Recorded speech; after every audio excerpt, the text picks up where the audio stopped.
سیرت کے پارٹ 5 میں ہم نے سنا کہ جب رسول اللہ صلی اللہ علیہ وآلہ وسلم کو بعثت کے 3 سال بعد اللہ کی طرف سے کھلے عام دعوت دینے کا حکم ہوا تو قریش نے محمد صلی اللہ علیہ وآلہ وسلم کو اسلام کی دعوت دینے سے روکنے کے لیے مختلف حربے استعمال کیے، جن میں ان کی تحقیر و تکذیب کرنا، آپ صلی اللہ علیہ وآلہ وسلم کی تعلیمات کو مسخ کرنا اور شکوک و شبہات پیدا کرنا، ان کو پاگل، کاہن اور شاعر کہنا تاکہ لوگ ان کی بات نہ سنیں۔ لیکن ان حربوں کے باوجود رسول اللہ نے اسلام کی دعوت دینا بند نہ کی، جس کے بعد اہل قریش نے ظلم و ستم کا سلسلہ شروع کر دیا۔ ان میں ابو جہل سر فہرست تھا۔ جب کوئی بلند نسب شخص اسلام قبول کرتا تو ابو جہل اس کو گالیاں دیتا اور اسے باپ دادا کے دین کی یاد دلا کر طعنے دیے جاتے، اور اگر کوئی کمزور انسان اسلام قبول کرتا تو اسے اس کے قبیلے یا مالک کے ساتھ مل کر تشدد کا نشانہ بناتا۔ سب سے زیادہ تشدد کا نشانہ بننے والے غلام یا موالی تھے، جن کی حفاظت کرنے کے لیے ان کا قبیلہ یا خاندان موجود نہ ہوتا۔ عبداللہ ابن مسعود اور بلال ابن رباحہ کی کہانی ہم نے سنی کہ کیسے ان پر غیر انسانی تشدد کیا گیا۔ عبداللہ ابن مسعود نے جب کعبہ کے سامنے قرآن کی تلاوت کی تو قریش نے انہیں اتنا مارا کہ وہ بے ہوش ہو گئے، لیکن وہ ہمت نہ ہارے اور دوبارہ تلاوت کرنے کے لیے تیار ہو گئے۔ اسی طرح بلال ابن رباحہ کو امیہ ابن خلف نے تپتی ریت پر لٹایا اور ان پر سارا دن باری پتھر رکھا تاکہ وہ اسلام سے منہ موڑ لیں، لیکن بلال کے منہ سے صرف ایک آواز نکلتی، احد احد۔ بالآخر ابو بکر نے بلال کو امیہ ابن خلف سے پیسوں کے عوض خرید کر آزاد کر دیا۔ پارٹ 6 میں ہم سنیں گے کہ کیسے مزید ابتدائی مسلمانوں کو ظلم کا نشانہ بنایا گیا، جن میں رسول اللہ صلی اللہ علیہ وآلہ وسلم اور ابو بکر صدیق رضی اللہ تعالی عنہ بھی شامل ہیں۔ ایک اور ابتدائی مسلمان جن کا نام خباب ابن ارت ہے۔ خباب ابن ارت رضی اللہ تعالی عنہ اسلام کے پہلے 10 مسلمانوں میں سے ہیں۔ وہ عرب غلام تھے۔ عام طور پر عرب غلاموں سے دوسرے غلاموں کی نسبت بہتر پیش آیا جاتا تھا۔ خباب کی مالک ایک عورت ام انمار تھیں۔ ام انمار نے خباب کو خریدا کیونکہ خباب تلواریں بناتے تھے۔ وہ اہل مکہ کے لیے تلواریں بناتے تھے۔ جب ام انمار کو پتہ لگا کہ خباب نے اسلام قبول کر لیا ہے تو اس نے فوراً ایک گروہ کو کہا کہ خباب کو تشدد کا نشانہ بنائیں۔ ام انمار کا خاوند نہیں تھا۔ خباب کہتے ہیں کہ میں واپس آیا تو دیکھا کہ قریش کا ایک گروہ میرے کام کرنے کی جگہ پر موجود ہے۔ وہ مجھ پر طنز کرنے لگے، مجھ پر لعن طعن کرنے لگے، حتیٰ کہ میں نے تسلیم کر لیا کہ میں مسلمان ہوں۔ جب میں نے یہ اقرار کر لیا کہ میں مسلمان ہوں تو وہ مجھے مارنے لگے اور مجھے ہوش نہ رہا۔ جب مجھے ہوش آیا تو میں خون آلود تھا۔ جب خباب تلواریں بنا رہے ہوتے تو ام انمار کئی دفعہ اس لوہے سے جو ابھی گرم ہوتا تھا خباب کی کمر سے لگاتی اور انہیں جلاتی۔ خباب ابن ارت کچھ نہ کر سکتے تھے کیونکہ ام انمار ایک قریشی تھی اور خباب غلام تھے۔ کئی سال بعد جب عمر رضی اللہ تعالی عنہ خلیفہ تھے، خباب ابن ارت مدینہ میں عمر سے ملنے گئے۔ عمر نے ان سے کہا، آپ ہمیں ام انمار کے بارے میں بتائیں، وہ آپ کے ساتھ کیا کرتی تھیں؟ خباب ابن ارت نے کچھ نہ کہا، مڑے اور اپنی قمیض اٹھائی اور اپنی کمر عمر بن خطاب کو دکھائی۔ عمر کہتے ہیں، واللہ میں نے آج جو دیکھا وہ پہلے کبھی نہ دیکھا تھا۔ عمر نے خباب کو اپنے ساتھ مجلس میں بٹھایا اور ان کو بہت عزت دی۔ سبحان اللہ۔ ایک دفعہ رسول اللہ صلی اللہ علیہ وآلہ وسلم خباب ابن ارت کی دکان کے آگے سے گزرے تو انہیں خباب کی چیخیں سنائی دیں۔ آپ نے دیکھا کہ ام انمار خباب ابن ارت کو گرم سل کمر پر لگا رہی تھی۔ جب رسول اللہ نے خباب کو اس حالت میں دیکھا تو انہوں نے دعا کے لیے ہاتھ اٹھائے اور کہا، اے اللہ، خباب کی مدد کیجئے ان کے دشمن کے خلاف۔ حدیث بخاری میں ہے کہ رسول اللہ صلی اللہ علیہ وآلہ وسلم نے فرمایا، کسی کو آگ سے سزا دینے کا اختیار نہیں سوائے اللہ کے جس نے آگ کو پیدا کیا۔ رسول اللہ کی دعا کے کچھ دن بعد ام انمار سو کے اٹھیں تو انہیں ایک ایسی بیماری لگ چکی تھی کہ وہ پاگل کتے کی طرح حرکتیں کر رہی تھیں، گھر کے ارد گرد رینگتی اور ہانپتی رہتی، وہ اپنا ہوش کھو بیٹھی تھی۔ مکہ کے ڈاکٹر نے اس بیماری کا صرف ایک علاج بتایا کہ ان کی جلد کو کمر اور سر سے جلایا جائے۔ اس طرح یہ ان کے ساتھ کیا گیا، جس کے نتیجے میں وہ مر گئی۔ یہ ام انمار کی سزا اس دنیا میں تھی اور آخرت میں تو اللہ ہی جاننے والا ہے۔ کہا جاتا ہے کہ خباب ابن ارت پر تشدد اتنا شدید تھا کہ بخاری میں ہے، جب رسول اللہ صلی اللہ علیہ وآلہ وسلم دوسرے صحابہ کے ساتھ کعبہ کے سائے میں بیٹھے تھے تو خباب ابن ارت آئے اور کہا، یا رسول اللہ، کب تک ہم یہ تشدد برداشت کرتے رہیں گے؟ کیا آپ اللہ سے کہہ کر اس ذلت کی حالت سے چھٹکارا اور عزت اور عظمت نہیں لا سکتے؟ رسول اللہ نے اپنی کمر کعبہ سے لگائی ہوئی تھی۔ وہ اٹھے اور کہا، بے شک تم سے پہلے کی قوموں نے تم سے زیادہ سختیاں برداشت کیں۔ اس کے بعد آپ صلی اللہ علیہ وآلہ وسلم نے ان قوموں پر تشدد کا بتایا کہ وہ درمیان سے چیر دیے گئے اور یہ ان کو اللہ کی عبادت سے دور نہ کر سکا۔ بے شک میں بتا رہا ہوں کہ اللہ اس معاملے کو پورا کرے گا۔ تم مجھ سے سزاؤں اور ذلت کی بات کر رہے ہو۔ ایک وقت آئے گا جب ایک بکریاں چرانے والی عورت حضرت الموت سے صنعا تک کا سفر کرے گی اور اسے اللہ کے سوا کسی کا ڈر نہ ہوگا، یا صرف بھیڑیے کا خوف ہوگا کہ کہیں اس کی بکریوں کو کھا نہ جائے۔ خباب ابن ارت رضی اللہ تعالی عنہ علم رکھنے والے صحابی تھے، وہ لوگوں کو قرآن سکھاتے تھے۔ خباب ابن ارت نے رسول اللہ صلی اللہ علیہ وآلہ وسلم کی زندگی میں تمام جنگوں میں حصہ لیا۔ یہ 37 سن ہجری تک اس دنیا میں رہے۔ خلیفہ اول ابو بکر صدیق رضی اللہ تعالی عنہ کے دور میں تمام مسلمانوں کو برابر وظیفہ ملتا تھا، لیکن جب عمر رضی اللہ تعالی عنہ کا دور آیا تو انہوں نے یہ پالیسی بنائی کہ جنہوں نے پہلے اسلام قبول کیا ہے ان کو سب سے زیادہ وظیفہ ملے گا، ایسے ہی اس کے بعد آنے والے کو درجہ بدرجہ وظیفہ ملے گا۔ اس لحاظ سے خباب ابن ارت کو بیت المال سے وظیفہ اچھا خاصا ملتا تھا، کیونکہ یہ پہلے 10 اسلام قبول کرنے والوں میں سے ہیں۔ اس طرح خباب نے اس رقم سے کوفہ میں جہاں وہ رہتے تھے ایک گھر بنایا۔ اس میں ایک صندوق تھا جس کی کوئی چابی نہ تھی۔ یہ بات شہر میں معلوم تھی کہ جسے بھی کوئی معاشی پریشانی ہو وہ خباب کے گھر اس صندوق سے اپنی ضرورت کی رقم لے سکتا ہے، اس سے کوئی سوال نہیں کیا جائے گا۔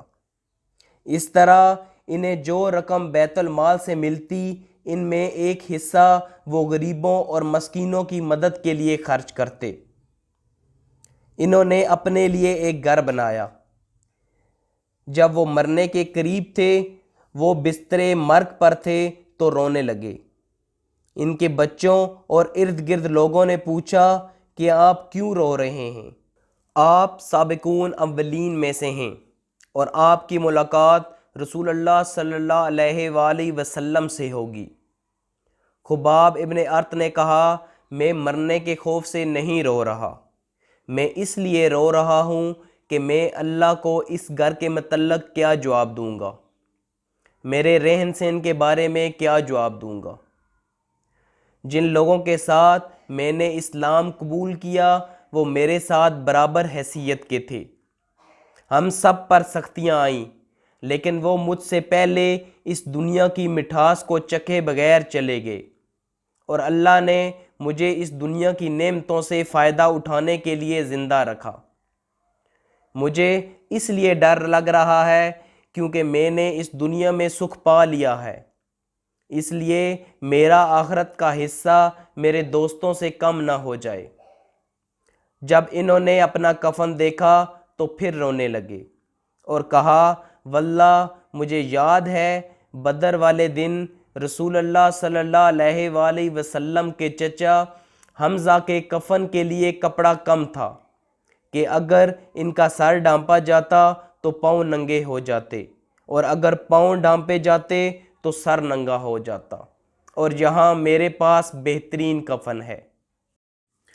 یاسر اور عمار کا خاندان ابتدائی اسلام کی قربانیوں کی ایک مثال ہے۔ اس واقعے کی منفرد بات یہ ہے کہ دوسروں کے معاملے میں سزا اسی بندے کو خود ملتی تھی جو اسلام قبول کرتا تھا، لیکن یاسر اور سمیہ کے معاملے میں ان کے خاندان کو ایک دوسرے کے سامنے تشدد اور ظلم و ستم کا نشانہ بنایا گیا، اس لیے ان کی کہانی زیادہ افسوسناک ہے۔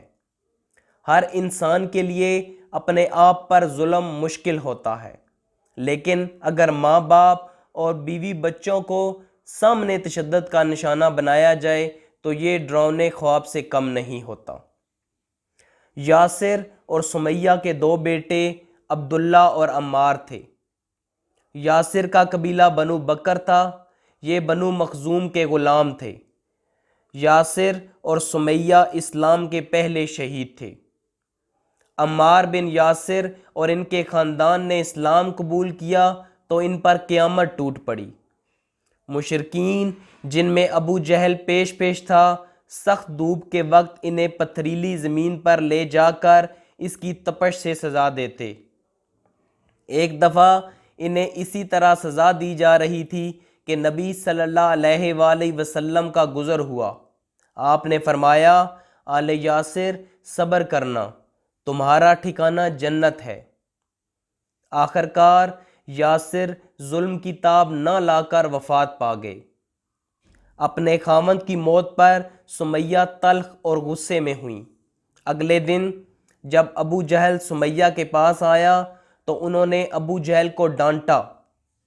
ابو جہل نے ان کی شرمگاہ میں نیزہ مارا اور وہ دم توڑ گئیں۔ یہ سب ان کے بیٹوں عبداللہ اور عمار کے سامنے ہو رہا تھا۔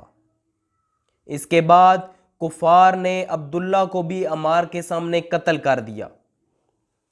اس کے بعد وہ عمار بن یاسر کی طرف بڑھے جو اس وقت تقریباً 15 سال کے تھے۔ عمار کو کبھی دھوپ میں تپایا جاتا تو کبھی ان کے سینے پر سرخ پتھر رکھا جاتا اور کبھی پانی میں ڈبویا جاتا۔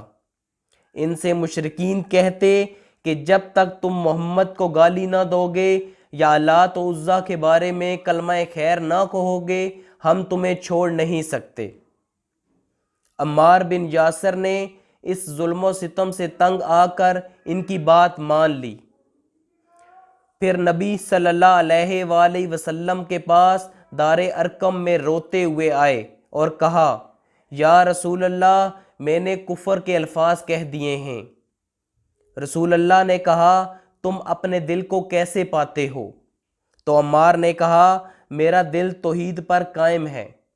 تو رسول اللہ صلی اللہ علیہ وآلہ وسلم نے کہا، اگر کفار پھر ایسا کرتے ہیں تو تم پھر لوٹ جانا۔ مطلب کہ اگر قریش نے تم پر دوبارہ تشدد کیا تو تم پھر ان کی مرضی کا کلمہ کہہ سکتے ہو۔ اس پر اللہ نے قرآن میں فرمایا، جس نے اللہ پر ایمان لانے کے بعد کفر کیا اس پر اللہ کا غضب اور عذاب عظیم ہے، لیکن جسے مجبور کیا جائے اور اس کا دل ایمان پر مطمئن ہو اس پر کوئی گرفت نہیں۔ عمار ابن یاسر بہت مشہور صحابی بنے۔ عمار نے لمبی زندگی پائی۔ وہ علی رضی اللہ تعالیٰ عنہ اور معاویہ رضی اللہ تعالیٰ عنہ کے درمیان فتنے تک زندہ رہے۔ عمار کے بارے میں رسول اللہ صلی اللہ علیہ وآلہ وسلم نے کہا، ایمان عمار کے دل سے گردن تک بھرا ہوا ہے۔ رسول اللہ عمار کی ماں سمیہ کو عزت دینے کے لیے انہیں ابن سمیہ کہتے تھے۔ رسول اللہ نے فرمایا، ابن سمیہ خالص فطرت پر ہے۔ جب بھی دو چیزوں میں اسے انتخاب کرنا ہو تو وہ ہمیشہ دونوں میں زیادہ صحیح کا انتخاب کرتا ہے۔ ایک اور مشہور حدیث میں ہے، رسول اللہ نے کہا، اللہ تم پر رحم کرے، اے عمار تمہیں ایک باغی گروہ قتل کرے گا۔ سبحان اللہ۔ اس حدیث کے 40 سال بعد علی اور معاویہ رضی اللہ تعالیٰ عنہ کے درمیان خانہ جنگی میں عمار نے علی بن ابی طالب کا ساتھ دیا اور جنگ صفین میں انہیں معاویہ کی فوج کی طرف سے چلائے گئے تیر نے شہید کیا۔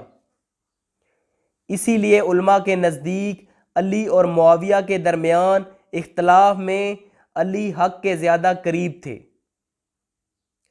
عمار ابن یاسر، بلال ابن رباحہ اور صہیب الرومی کا تذکرہ سیرت میں ہمیشہ ایک ساتھ آیا ہے، کیونکہ یہ تینوں قریبی دوست تھے۔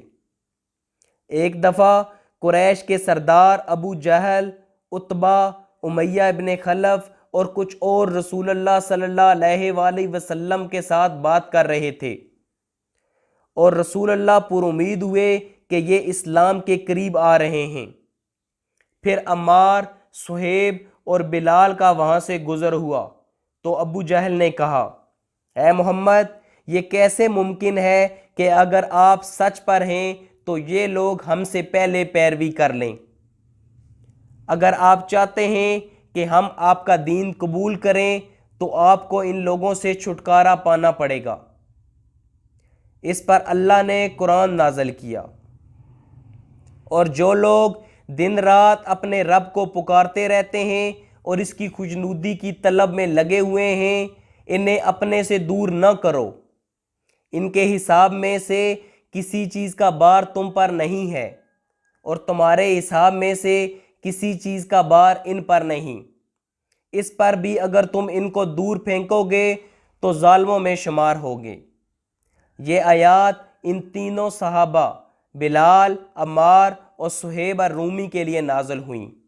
اللہ کہتے ہیں کہ اگر تم ان کو اپنے سے دور کرو گے تو خسارہ پانے والوں میں سے ہوگے۔ سبحان اللہ، کیا فضیلت بیان ہوئی ہے ان صحابہ کی۔ صہیب الرومی عرب تھے اور عراق سے تھے۔ جب وہ لڑکپن میں تھے تو انہیں ایک بازنطینی گروپ نے پکڑ لیا تھا۔ انہیں پکڑ کر نوجوان غلام کے طور پر روم بھیج دیا گیا۔ وہ روم میں پلے بڑھے۔ اس دوران وہ عربی بھول چکے تھے۔ وہ روانی سے لاطینی زبان بولتے تھے۔ انہیں یاد تھا کہ یہ عرب ہیں۔ اس طرح وہ وہاں سے بھاگ نکلے اور اپنے آپ کو ایک عرب کے ہاتھ غلام کے طور پر بیچ دیا۔ آخر کار انہیں عبداللہ ابن جدعان نے خریدا جو مکہ سے تھے۔ عبداللہ ابن جدعان رحم دل شخص تھا۔ ابن جدعان نے صہیب کے ساتھ اچھا سلوک روا رکھا۔ اس نے صہیب کو اپنے کاروبار میں منتظم بنا دیا، کیونکہ ابن جدعان ایک دولت مند تاجر تھا۔ صہیب الرومی ذہین شخص تھے اور پڑھنا لکھنا جانتے تھے۔ اس منتظم کی نوکری سے صہیب دولت مند ہو گئے۔ جب عبداللہ ابن جدعان کی موت ہو گئی تو صہیب آزاد ہو گئے، کیونکہ ابن جدعان نے اپنی وصیت میں لکھ دیا تھا کہ میرے مرنے کے بعد صہیب آزاد ہو جائے گا۔ آزادی کے بعد صہیب نے مدینہ ہجرت کرنے کا فیصلہ کیا۔ جب وہ مدینہ ہجرت کر رہے تھے تو قریش نے ان کے بارے میں سنا اور انہیں مضافات میں قافلے کی صورت میں جا کر روکا۔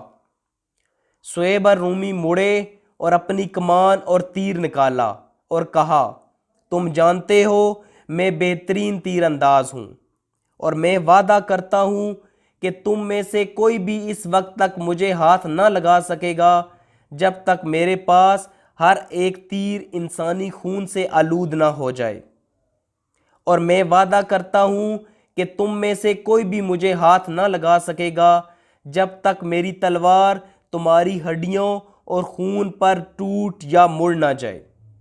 اگر ہمت ہے تو آگے بڑھو۔ انہوں نے صہیب کو گھیرے رکھا اور دھمکیاں دیتے رہے، حتیٰ کہ پھر کفار نے کہا، صہیب تم یہاں خالی ہاتھ آئے تھے، اس وقت تمہارے پاس کچھ نہ تھا، لیکن اب تم یہاں سے دولت مند بن کر جا رہے ہو، جو کہ ہماری دولت ہے۔ یہ دولت ہمیں واپس دے دو تو ہم تمہیں جانے دیں گے۔ صہیب نے کہا، تو کیا تم لوگ یہ سب میری دولت مجھ سے چاہتے ہو؟ انہوں نے کہا، ہاں، اور یہ اونٹ بھی جس پر تم سوار ہو۔ صہیب نے کہا، ٹھیک ہے، یہ رہا میرا مال اور میرا اونٹ، اور میرا باقی مال فلاں جگہ پر دفن ہے، تم جا کر وہاں سے نکال لو۔ اس طرح صہیب الرومی واحد صحابی ہیں جنہوں نے پیدل ہجرت کی۔ انہوں نے صحرا میں بغیر کسی سامان کے پیدل سفر کیا۔ ان کے جسم پر پہنے ہوئے کپڑے تھے جو وہ مکہ سے لے کر مدینہ ہجرت کر رہے تھے۔ سیرت کی کتابوں میں ہے کہ صہیب الرومی رینگتے ہوئے قبا پہنچے جو مدینہ سے باہر ہے، کیونکہ ان کے پاس کھانے اور پینے کے لیے کچھ نہ تھا۔ یہاں وہ رسول اللہ صلی اللہ علیہ وآلہ وسلم سے ملے، جنہوں نے اپنے ہاتھوں سے ان کے جسم سے گرد صاف کی اور انہیں کھانا اور پینے کو پانی دیا۔ رسول اللہ صہیب کی طرف دیکھ کر مسکرائے اور کہا، تمہارا کاروباری لین دین سب سے زیادہ کامیاب رہا۔ صہیب نے کہا، یا رسول اللہ، آپ کو یہ بات جبرائیل علیہ السلام کے علاوہ کوئی نہیں بتا سکتا، کیونکہ یہ بات اللہ کے سوا کوئی نہیں جانتا۔ اللہ نے سورۃ بقرہ میں فرمایا، دوسری طرف انسانوں ہی میں کوئی ایسا بھی ہے جو رضائے الہی کی طلب میں اپنے پاس جو کچھ ہے قربان کر دیتا ہے۔ مجموعی طور پر بات کی جائے تو رسول اللہ صلی اللہ علیہ وآلہ وسلم اپنے قریشی اور بلند نسب ہونے کی وجہ سے جسمانی طور پر نسبتاً محفوظ رہے، لیکن اس کا مطلب یہ نہیں کہ ان کے ساتھ کچھ نہیں ہوا یا وہ مکمل طور پر محفوظ تھے۔ رسول اللہ صلی اللہ علیہ وآلہ وسلم کے ساتھ مختلف واقعات ہوئے جس میں انہیں جسمانی طور پر نقصان پہنچایا گیا۔ بالآخر رسول اللہ کے قتل کرنے کا منصوبہ بنایا گیا اور آپ پر ایک سے زیادہ قاتلانہ حملے ہوئے۔ ان میں مدینہ ہجرت سے ایک رات پہلے کا واقعہ بھی ہے جس میں قریش کے مختلف قبائل نے مل کر آپ کو قتل کرنے کا منصوبہ بنایا، جس میں کفار ناکام ہوئے۔ سیرت میں آگے جا کر ان واقعات کا ذکر تفصیل سے کریں گے۔ بعض مرتبہ اللہ نے رسول اللہ کو قریش کے ظلم و ستم سے محفوظ رکھا، جبکہ بعض مرتبہ اللہ نے اپنی حکمت کی وجہ سے انہیں قریش سے محفوظ نہ رکھا۔ ایک دفعہ ابو جہل اپنے قریش کے رفقا کے ساتھ شیخیاں مار رہا تھا اور اس نے لوگوں سے کہا، مجھے اللات اور عزیٰ کی قسم کہ اگر میں نے محمد کو ایک دفعہ پھر دیکھا تو میں اپنا پاؤں اس کی گردن پر رکھوں گا۔ یعنی جب رسول اللہ صلی اللہ علیہ وآلہ وسلم سجدے میں ہوں گے، ابو جہل نے کہا کہ میں اپنا پاؤں اس کی گردن پر رکھوں گا اور مٹی اس کے چہرے پر پھینکوں گا، کیونکہ رسول اللہ ان چند مسلمانوں میں تھے جو کعبہ کے سامنے نماز پڑھتے تھے۔ اس وقت اکثریت مسلمانوں کی کھلے عام نماز نہ پڑھتی تھی، وہ اپنے گھروں کو نماز پڑھتے تھے۔ ابو ہریرہ سے روایت ہے کہ رسول اللہ صلی اللہ علیہ وآلہ وسلم اس دن آئے اور نماز پڑھنا شروع کر دی۔ جب رسول اللہ سجدے میں گئے تو ابو جہل آگے آیا اور اپنا پاؤں رسول اللہ کی گردن پر رکھنے کی کوشش کی، لیکن اس سے پہلے کہ وہ ایسا کرتا، ارد گرد کے لوگوں نے دیکھا کہ ابو جہل اچانک ایڑی کے بل پلٹ رہا ہے اور دونوں ہاتھوں سے اپنا بچاؤ کر رہا ہے۔ جب وہ واپس آیا تو لوگوں نے پوچھا، ابو الحکم تمہیں کیا ہوا ہے؟ ابو جہل نے کہا، میرے اور محمد کے درمیان آگ کی خندق ہے، ہولناکیاں ہیں اور پر ہیں۔ رسول اللہ صلی اللہ علیہ وآلہ وسلم نے فرمایا کہ اگر وہ میرے قریب آتا تو فرشتے اس کا ایک ایک عضو اچک لیتے۔ اس وجہ سے اللہ نے سورۃ علق میں آیات نازل کی، تم نے دیکھا اس شخص کو جو ایک بندے کو منع کرتا ہے جبکہ وہ نماز پڑھتا ہو، تمہارا کیا خیال ہے اگر وہ بندہ راہ راست پر ہو یا پرہیزگاری کی تلقین کرتا ہو؟ تمہارا کیا خیال ہے اگر یہ منع کرنے والا شخص حق کو جھٹلاتا اور منہ موڑتا ہو؟ کیا وہ نہیں جانتا کہ اللہ دیکھ رہا ہے؟ ہرگز نہیں۔ اگر وہ باز نہ آیا تو ہم اس کی پیشانی کے بال پکڑ کر اسے کھینچیں گے، اس پیشانی کو جو جھوٹی اور سخت کار ہے۔ وہ بلا لے اپنے حامیوں کی ٹولی کو، ہم بھی عذاب کے فرشتوں کو بلا لیں گے۔ ہرگز نہیں، اس کی بات نہ مانو اور سجدہ کرو اور اپنے رب کا قرب حاصل کرو۔ عروہ ابن زبیر سے روایت ہے کہ عبداللہ ابن زبیر نے عمر ابن عاص سے پوچھا کہ آپ ہمیں رسول اللہ کے ساتھ مکہ میں بیتی بدترین چیز بتائیں۔ عمر ابن عاص نے کہا، ایک دفعہ جب رسول اللہ صلی اللہ علیہ وآلہ وسلم کعبے کے سامنے نماز پڑھ رہے تھے تو عقبہ بن ابی معیط جو اسلام اور محمد صلی اللہ علیہ وآلہ وسلم کا بدترین دشمن تھا، جو دشمنی میں گھٹیا پن تک گیا۔ رسول اللہ کے دشمنوں کو دو گروپوں میں تقسیم کیا جا سکتا ہے، ان میں ایک وہ تھے جو دشمنی میں گھٹیا پن تک نہیں گئے، جبکہ دوسرا گروپ دشمنی میں ہر حد پار کر گیا اور وہ گھٹیا پن تک گئے۔ عقبہ بن ابی معیط دوسرے گروپ میں تھا، جو اپنی جہلیت میں ابو جہل سے بھی بدتر تھا۔ عام طور پر پہلا گروپ جو دشمنی میں گھٹیا پن تک نہیں گئے، ان کو بالآخر اللہ نے ہدایت دی اور انہوں نے اسلام قبول کر لیا۔ مثال کے طور پر ابو سفیان، خالد بن ولید اور عمر بن خطاب، جو ابتدائی طور پر اسلام کے دشمن تھے، جبکہ دوسرے گروپ میں ابو جہل، عقبہ بن ابی معیط اور ولید ابن مغیرہ، جو دشمنی میں ہر حد پار کر گئے، ان کو اللہ نے ہدایت نہیں دی۔ عمر ابن عاص نے کہا کہ ایک دن رسول اللہ کعبہ کے سامنے نماز پڑھ رہے تھے تو عقبہ بن ابی معیط پیچھے سے آیا اور اس نے اپنا کپڑا جیسے چادر اتاری اور اس نے رسول اللہ کی گردن کو اس سے کپڑے سے دبوچا اور گلا گھونٹنے لگا۔ رسول اللہ کو اس سے کافی تکلیف ہو رہی تھی، لیکن لوگوں نے کوئی مداخلت نہ کی۔ بالآخر ابو بکر کو بتایا گیا کہ رسول اللہ پر تشدد ہو رہا ہے۔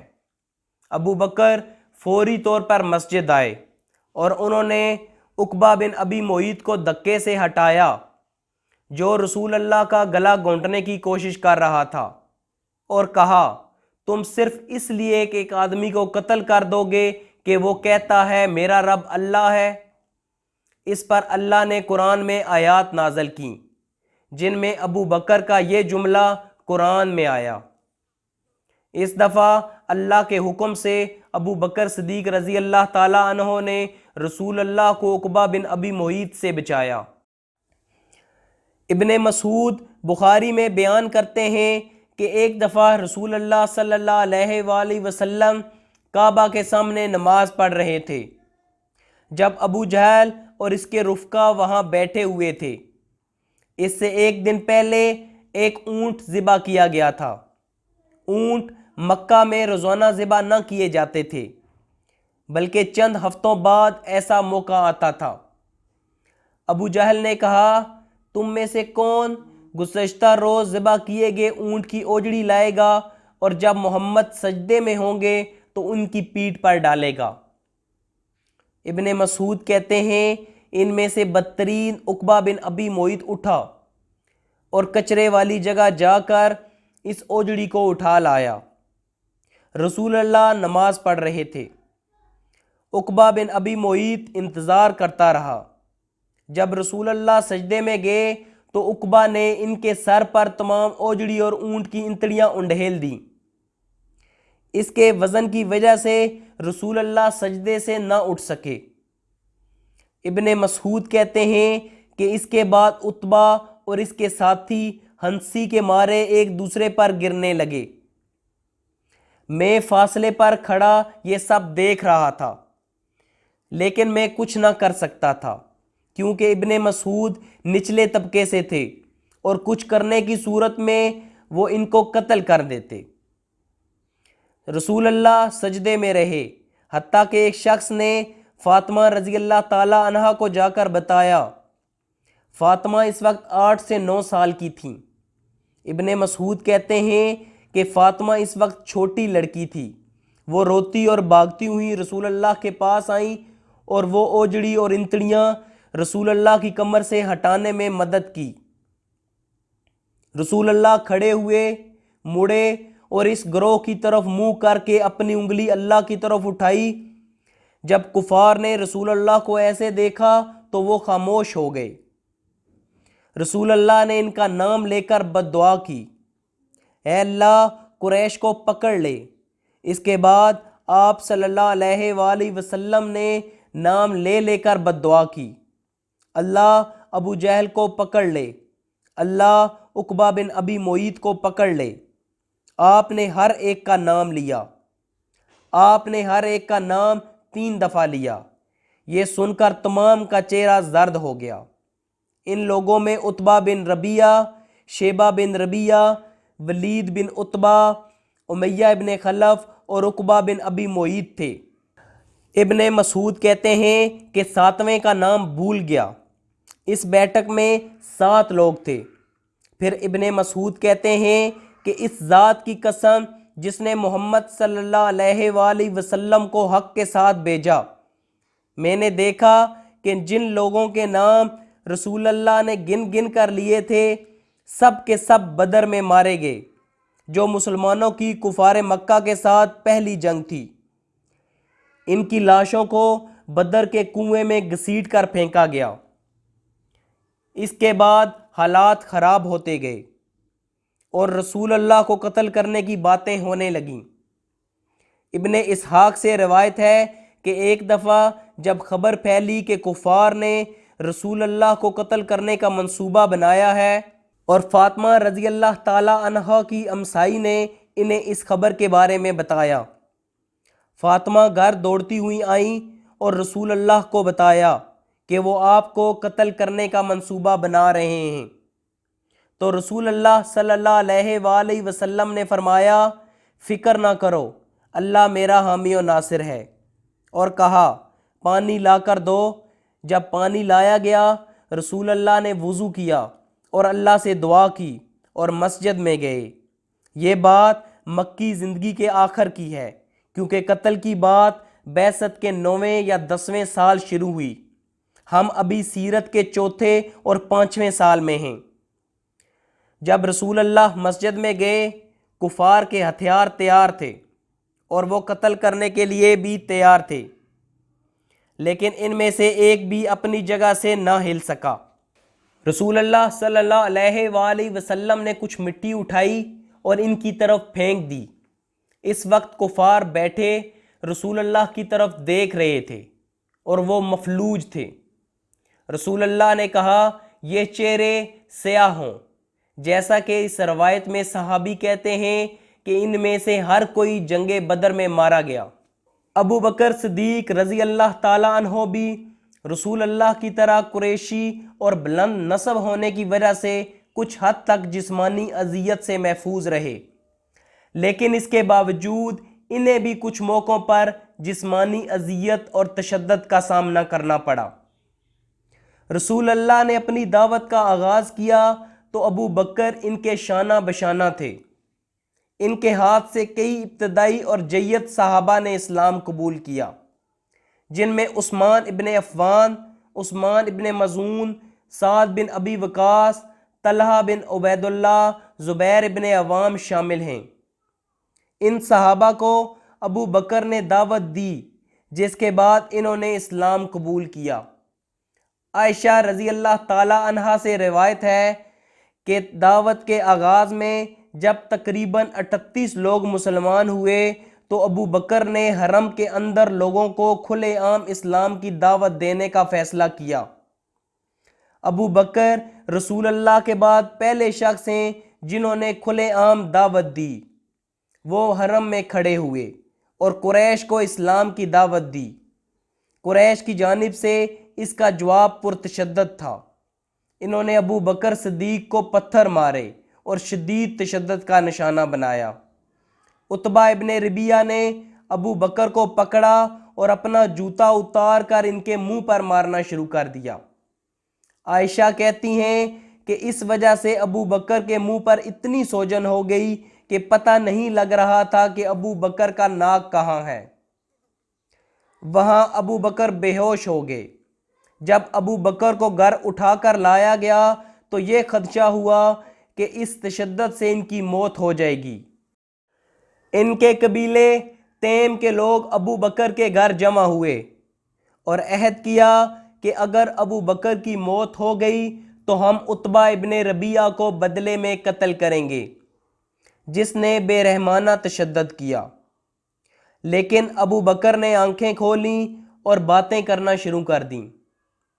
جو پہلی بات ابو بکر کی زبان سے نکلی وہ یہ تھی کہ رسول اللہ کیسے ہیں، کیونکہ ابو بکر کی دعوت دینے کے وقت رسول اللہ قریب تھے، اس لیے ان کو خدشہ ہوا کہ کہیں ان کو گزن نہ پہنچی ہو۔ خاندان کے لوگوں نے کہا کہ محمد خیریت سے ہیں۔ جب ابو بکر کو پانی دیا گیا تو انہوں نے کہا، واللہ میں اس وقت تک نہ کچھ کھاؤں گا نہ کچھ پیوں گا جب تک مجھے یقین نہ ہو جائے کہ رسول اللہ خیریت سے ہیں۔ لوگوں نے ابو بکر کو بتایا کہ اس وقت حالات خراب ہیں، قریش غصے میں ہیں، رسول اللہ کو یہاں نہیں لایا جا سکتا۔ ابو بکر نے ان سے کہا کہ ام جمیل بنت خطاب کو بلائیں، میں ان سے بات کرنا چاہتا ہوں۔ جب وہ ام جمیل کو بلانے کے لیے گئے اور کہا کہ ابو بکر آپ سے محمد کے بارے میں پوچھنا چاہتے ہیں۔ ام جمیل کے پاس ابو بکر کے خاندان والے گئے تھے جو مسلمان نہ تھے۔ ام جمیل نے کہا، نہ میں محمد کو جانتی ہوں اور نہ ہی ابو بکر کو۔ ام جمیل نہیں چاہتی تھی کہ رسول اللہ کو کوئی نقصان پہنچے، اس لیے وہ کسی غیر مسلم کو رسول اللہ کے بارے میں کچھ نہ بتانا چاہتی تھیں۔ تو ان لوگوں نے ام جمیل سے کہا، کیوں نہ آپ ہمارے ساتھ چلیں اور ابو بکر سے مل لیں۔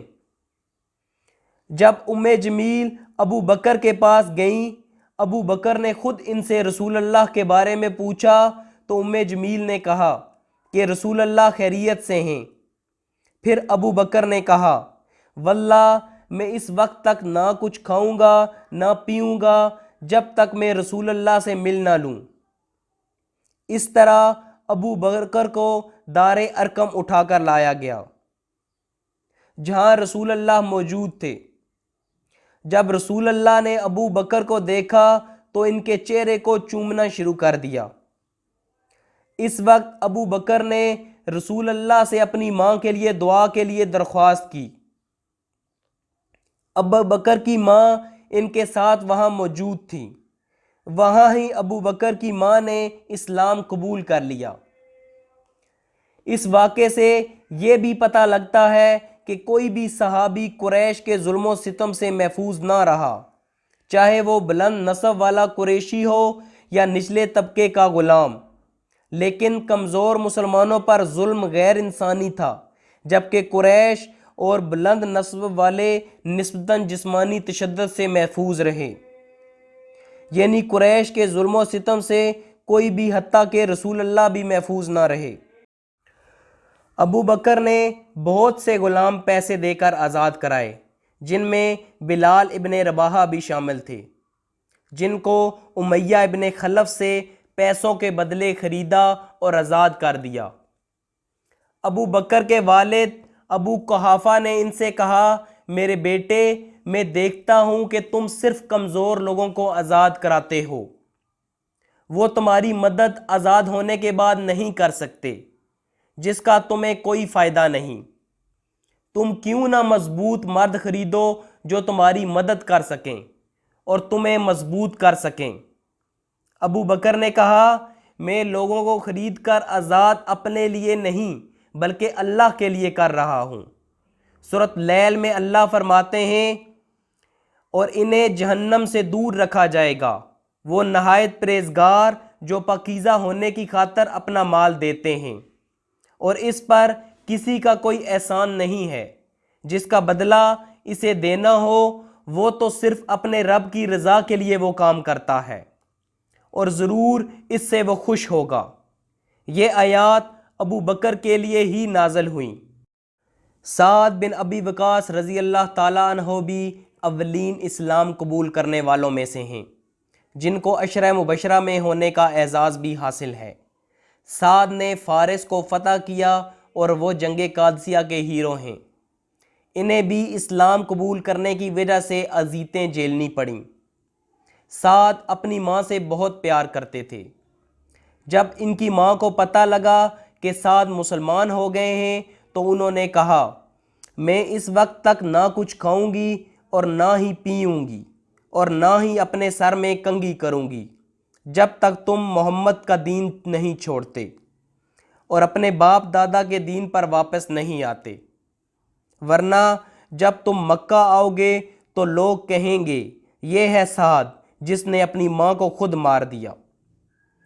سعد رسول اللہ صلی اللہ علیہ وآلہ وسلم کے پاس گئے اور اللہ نے آیت نازل کی، حقیقت یہ ہے کہ ہم نے انسانوں کو اپنے والدین کا حق پہچاننے کی خود تاکید کی ہے، اس لیے ہم نے اس کو نصیحت کی کہ میرا شکر کر اور اپنے والدین کا شکر بجا لا، لیکن اگر وہ دباؤ ڈالیں کہ میرے ساتھ کسی ایسے کو شریک کرے جسے تو نہیں جانتا تو ان کی بات ہرگز نہ مان، دنیا میں ان کے ساتھ نیک برتاؤ کرتا رہ، مگر پیروی اس شخص کے راستے کی کر جس نے میری طرف رجوع کیا۔ سعد اپنی ماں کے پاس گئے جو اس وقت بہت کمزور لگ رہی تھی۔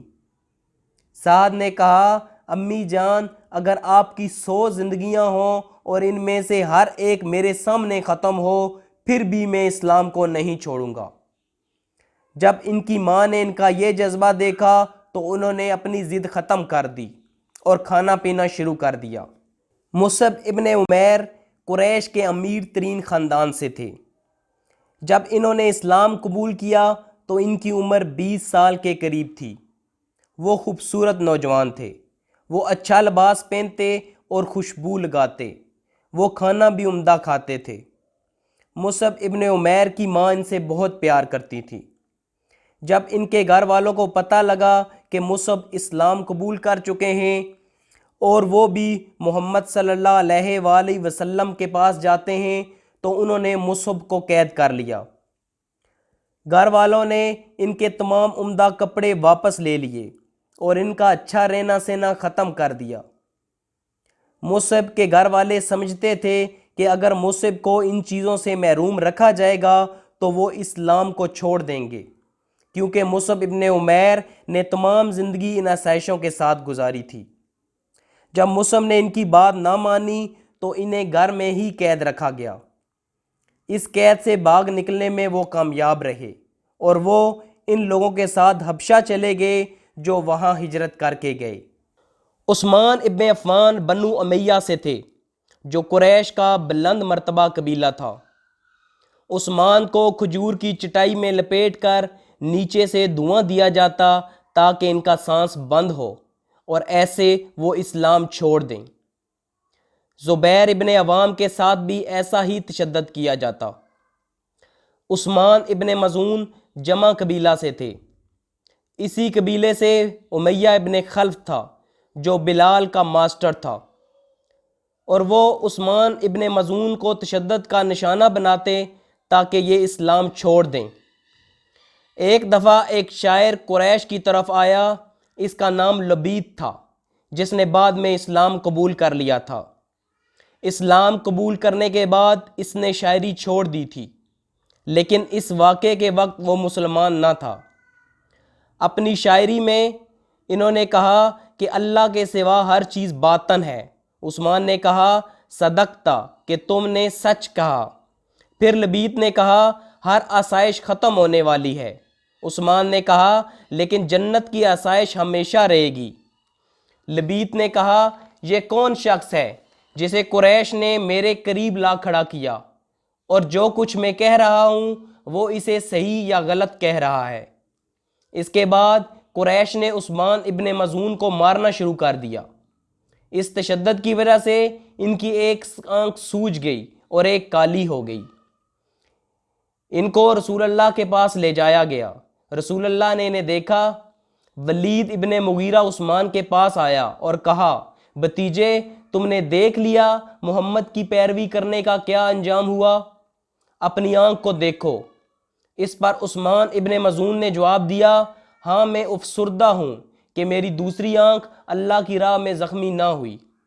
یہ کچھ مثالیں تھیں جن میں نہ صرف صحابہ بلکہ رسول اللہ بھی کفار کے ظلم و ستم کا شکار بنے، لیکن وہ اسلام پر قائم رہے اور دعوت دین مشکلات کے باوجود جاری رکھی۔ اب سوال یہ ہے کہ اللہ نے اپنے رسول اور اس کے صحابہ کو ایسے امتحان اور مشکلات میں کیوں ڈالا؟ کیوں نہ مسلمانوں کو ابتدائی طور پر فتح ملی؟ کیوں نہ مدینہ کی ریاست مکہ میں مسلمانوں کو دے دی گئی؟ دراصل یہ صرف ہمارا دین نہیں بلکہ عیسیٰ علیہ السلام اور ان کے پیروکاروں کو بھی سزائیں دی گئیں اور انہیں رومیوں کے ظلم سہنا پڑے۔ اسی طرح موسیٰ علیہ السلام اور ان کے پیروکاروں کو بھی فرعون کے مظالم سہنا پڑے۔ کیوں انبیاء اور ان کے ساتھیوں کو ان مشکلات کا سامنا کرنا پڑتا ہے جبکہ وہ اللہ کی راہ پر ہوتے ہیں؟ اس کے جواب میں علماء مختلف وجوہات بیان کرتے ہیں۔ پہلی یہ کہ انبیاء اور ان کے ذریعے ہمیں یہ یاد کرانا کہ ہم اس دنیا میں آرام دہ زندگی گزارنے کے لیے نہیں آئے۔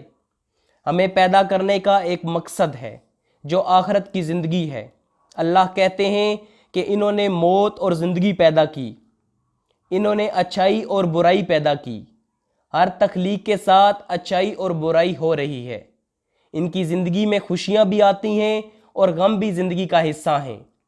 اس سے اللہ اپنے نبیوں کو اور ان کے ذریعے ہمیں یہ یاد کراتا ہے کہ اللہ نے ہمیں ایک مقصد کے لیے پیدا کیا ہے جو آخرت ہے۔ اس طرح حکمت یہ ہے کہ ہم لوگ اللہ کی رحمت کے لیے اپنے آپ کو مستحق ثابت کریں تاکہ جنت مل سکے۔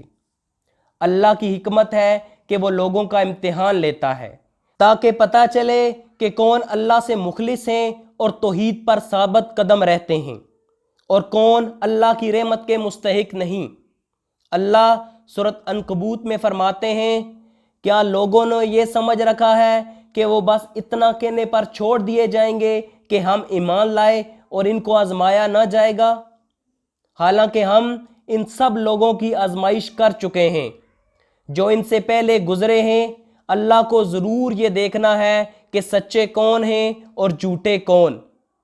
اللہ سورۃ بقرہ میں فرماتے ہیں پھر کیا تم لوگوں نے یہ سمجھ رکھا ہے کہ یوں ہی جنت کا داخلہ تمہیں مل جائے گا، حالانکہ ابھی تم پر وہ سب کچھ نہیں گزرا ہے جو تم سے پہلے ایمان لانے والوں پر گزر چکا ہے۔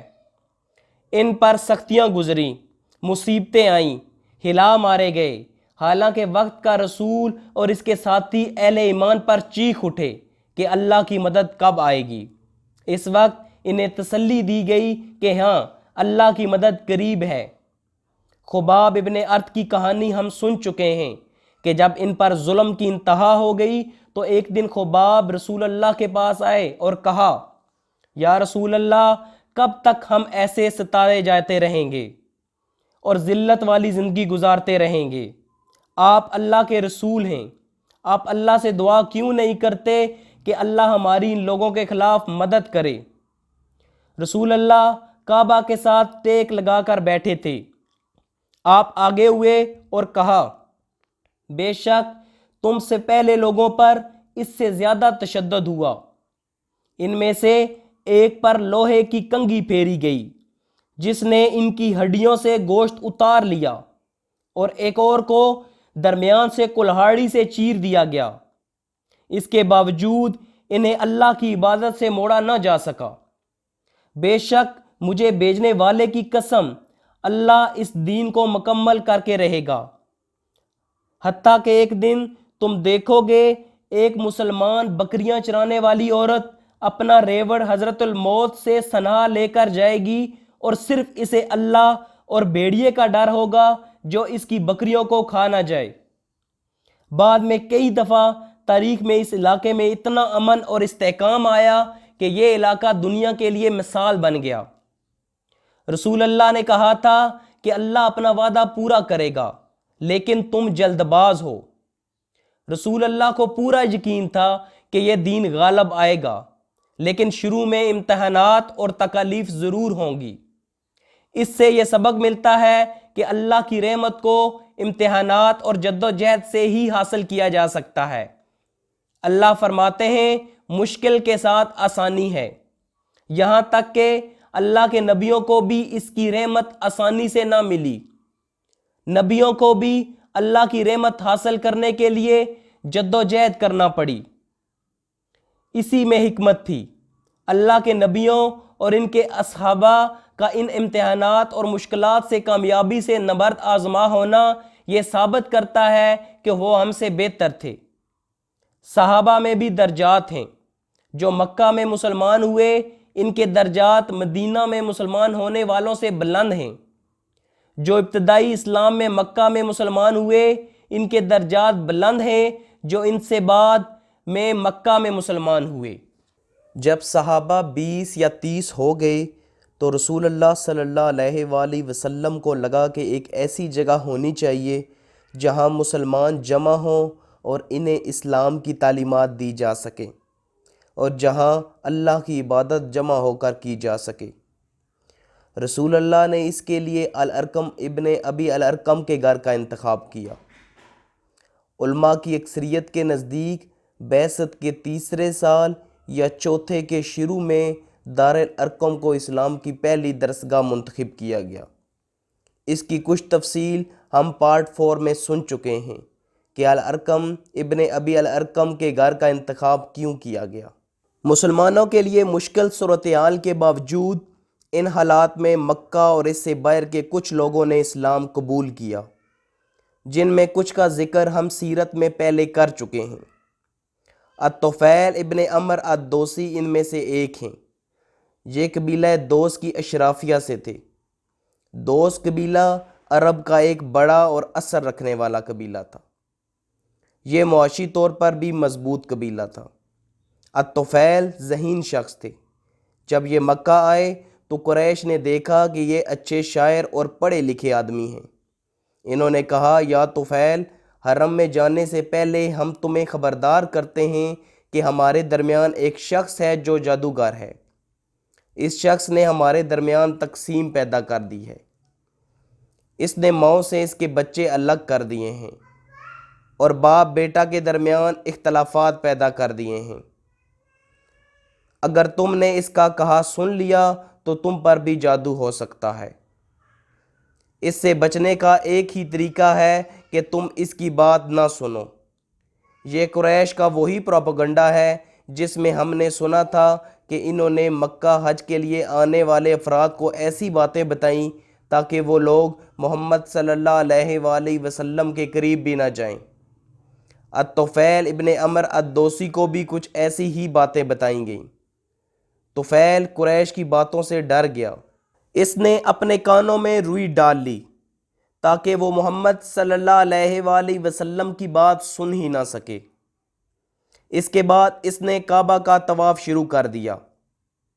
جب وہ طواف کر رہا تھا تو اس نے سوچا، میں شاعر ہوں، پڑھا لکھا ہوں، میں صحیح اور غلط میں پہچان کر سکتا ہوں، تو کیوں میں کسی کے الفاظ سے ڈر جاؤں؟ سنوں تو صحیح وہ الفاظ کیا ہیں۔ طفیل کہتے ہیں کہ میں نے کانوں سے روئی نکالی اور محمد کے پاس چلا گیا۔ میں ان کے ساتھ بیٹھا اور کہا، یا محمد، تمہارے لوگوں نے یہ سب کچھ تمہارے بارے میں بتایا ہے۔ میں نے اپنے کانوں میں روئی دی تھی تاکہ تمہارا کلام نہ سن سکوں، تو بتاؤ تم کیا کہنا چاہتے ہو؟ رسول اللہ نے قرآن کی تلاوت کا آغاز کر دیا۔ الطفیل ایک شاعر تھا، وہ جانتا تھا کہ یہ شاعری ہے نہ جادو، یہ انسان کا کلام نہیں۔ قرآن سننے کے بعد طفیل نے اسلام قبول کر لیا۔ الطفیل کہتے ہیں، میں نے رسول اللہ کو کہا، یا رسول اللہ، میں اپنے قبیلے دوست واپس جا رہا ہوں، میں انہیں آپ کے بارے میں اور دین اسلام کے بارے میں بتانا چاہتا ہوں، مجھے کوئی ایسی نشانی دیں کہ وہ یقین کر لیں کہ میں اللہ کے رسول سے ملا ہوں۔ رسول اللہ نے دعا کی تو اللہ نے الطفیل ابن عمرو الدوسی کو کرامت عطا کی کہ جب طفیل رات کو چلتا تھا تو اس کے ماتھے سے روشنی نکلتی تھی جو اس کا راستہ روشن کر دیتی تھی۔ اس پر طفیل نے کہا، یا اللہ، میرے چہرے سے یہ روشنی نہ نکال، لوگ کہیں گے میرا چہرہ بگڑ گیا ہے محمد کو سننے کی وجہ سے۔ تو اللہ نے وہ روشنی اس کے کوڑے میں رکھ دی جسے وہ 10 اونٹوں کو ہانکنے کے لیے استعمال کرتا تھا۔ پھر الطفیل دوس گیا اور انہوں نے شروعات اپنے خاندان سے کی، جن میں ان کی بیوی اور بچوں نے اسلام قبول کر لیا۔ پھر الطفیل نے اپنے قبیلے کو اللہ کے دین کی طرف بلایا، جنہوں نے اس کی دعوت کو مسترد کر دیا۔ تو الطفیل نے رسول اللہ سے دعا کے لیے کہا کہ اللہ انہیں اسلام کی طرف لے آئے۔ اللہ کے رسول نے دعا کی کہ اے اللہ، اہل دوست کو ہدایت دے۔ الطفیل اپنے قبیلے میں رہے اور مکہ نہ آئے حتیٰ کہ رسول اللہ صلی اللہ علیہ وآلہ وسلم مدینہ ہجرت کر گئے۔ الطفیل مدینہ آئے اور دوست قبیلہ سے 80 خاندان ساتھ مدینہ لائے۔ داماد العذری ایک اور اسلام قبول کرنے والے صحابی ہیں۔ یہ اپنے قبیلے کے طبیب تھے۔ اگر کسی پر جن کا اثر ہوتا تو اسے داماد کے پاس لایا جاتا۔ ان کی کہانی ہم سیرت میں بیان کر چکے ہیں۔ جب انہوں نے محمد صلی اللہ علیہ وآلہ وسلم سے کہا کہ میں آپ کا علاج کرتا ہوں اگر آپ بیمار ہیں تو، رسول اللہ نے جواباً ان کو خطبہ دیا اور اسلام کی دعوت دی تو داماد نے اسلام قبول کر لیا۔ اسی طرح عمر ابن حبسہ کی بھی کہانی پہلے سیرت میں بیان ہو چکی ہے۔ یہ حنفاء میں شامل تھے۔ وہ یمن سے مکہ آئے۔ جب انہوں نے رسول اللہ صلی اللہ علیہ وآلہ وسلم کا سنا تو اس کے بعد الحسین ہیں۔ ان کے بیٹے عمران ابن حسین ان سے زیادہ مشہور تھے۔ الحسین مکہ میں عزت دار بزرگ تھے۔ انہوں نے بھی رسول اللہ کا سنا۔ جب انہوں نے دیکھا خاندانوں میں اور قبیلوں میں نئے دین کی وجہ سے اختلافات ہو رہے ہیں تو انہوں نے سوچا بڑا بزرگ ہونے کے ناطے انہیں اس مسئلے کو ختم کرنے کی کوشش کرنی چاہیے۔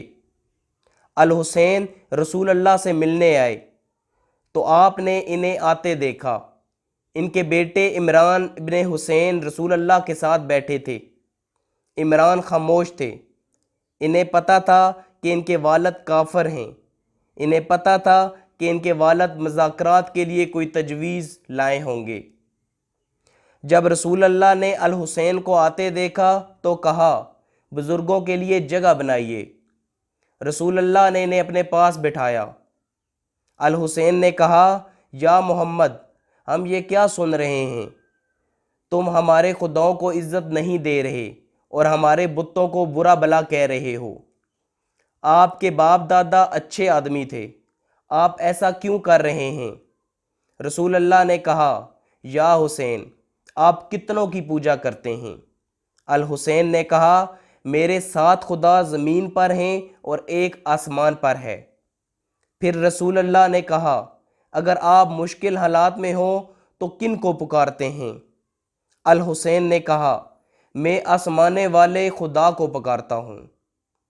اللہ یہ قرآن میں فرماتے ہیں کہ اگر وہ سمندر میں کشتی میں ہوں اور طوفان آ جائے، وہ صرف اللہ سے دعا کرتے ہیں، وہ حبل اللات و عزیٰ کو نہیں بلکہ اللہ کو پکارتے ہیں۔ پھر رسول اللہ نے کہا کہ اگر آپ کو کاروبار یا دولت میں نقصان ہو جائے تو کسے پکارتے ہیں؟ الحسین نے کہا، ہم آسمانوں والے خدا کو پکارتے ہیں۔ رسول اللہ نے کہا، پھر یا حسین، جب وہ تمہاری سنتا ہے تو تم دوسروں کا شکر ادا کیوں کرتے ہو؟ یہ کیا ہے یا حسین؟ حسین نے کہا، اب مجھے پتہ چلا ہے کہ میں نے ان جیسے سے کبھی بات نہ کی۔ پھر رسول اللہ صلی اللہ علیہ وآلہ وسلم نے کہا، یا حسین، اسلام قبول کر لو، تم فلاح پا جاؤ گے۔ حسین نے کہا، میرا خاندان اور قبیلہ ہے، میں انہیں کیا بتاؤں گا؟ رسول اللہ نے کہا، اللہ سے دعا کریں، اے اللہ تو مجھے ہدایت دے اور مجھے ایسا علم دے جو میرے لیے نفع بخش ہو۔ حسین نے مخلص ہو کر اللہ سے دعا کی کہ اللہ انہیں سیدھے راستے پر لائے۔ حسین نے وہ محفل چھوڑنے سے پہلے اسلام قبول کر لیا۔ اس کے فوراً بعد عمران دوڑے آئے اور اپنے والد کو چومنا شروع کر دیا۔ رسول اللہ یہ دیکھ کر رونے لگے۔ لوگوں نے رونے کی وجہ پوچھی تو رسول اللہ نے کہا، جب عمران کا والد کافر آیا تو اس نے انہیں خوش آمدید تک نہیں کہا، لیکن جب والد نے اسلام قبول کیا تو عمران نے ان کو چومنا شروع کر دیا۔ تم دیکھتے ہو اسلام لوگوں کو تقسیم نہیں بلکہ متحد کر رہا ہے، سچ کی طرف لاتا ہے، بتوں کی نہیں بلکہ صرف اللہ کی عبادت کا درس دیتا ہے۔